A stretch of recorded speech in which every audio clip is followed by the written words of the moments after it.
یہ وہی دل ہیں جن کے متعلق فرمایا گیا حدیث جبریل میں کہ تو نماز ایسے پڑھ جیسے اپنے رب کو دیکھ رہا ہے، اور کم سے کم درجہ یہ ہے کہ اس حالت میں ہو کہ وہ تجھے دیکھ رہا ہے۔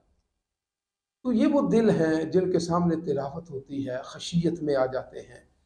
تو ہمیں تھوڑا عقل سے آگے نکل کر دل کی طرف توجہ دینی چاہیے، اور دل جو ہے یہ ذکر سے فروغ پاتا ہے، اور یہ ذکر اللسان سے نہیں ہوتا، ذکر القلب سے ہوتا ہے، جس کو اللہ کے حبیب علیہ الصلوۃ والسلام کو اللہ تعالیٰ نے ارشاد فرمایا وَاذْكُرِ اسْمَ رَبِّكَ، اپنے رب کے اسم کا ذکر کیا کریں۔ بعض اوقات لوگ کہتے ہیں یہ اللہ اللہ اللہ اللہ کیوں آپ کرتے ہیں؟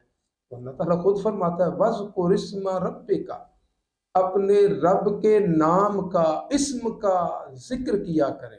یہ نہیں کہا آیتوں کا ذکر کریں، یہ نہیں فرمایا کہ آپ حالات و واقعات کو بیان کریں، فرمایا نہیں، اپنے رب کے اسم کا ذکر کیا کریں، اس کو آپ اسم ذات کہہ لیں، اس کا ذکر کریں۔ وَتَبَتَّلْ إِلَيْهِ تَبْتِيلًا، اور اس طرح کہ دنیا سے کٹ جائیں، ساری یادیں ختم ہو جائیں، سارے خیالات ختم ہو جائیں، سارے تصورات ختم ہو جائیں، بس بندہ ہو اور اس کا رب ہو۔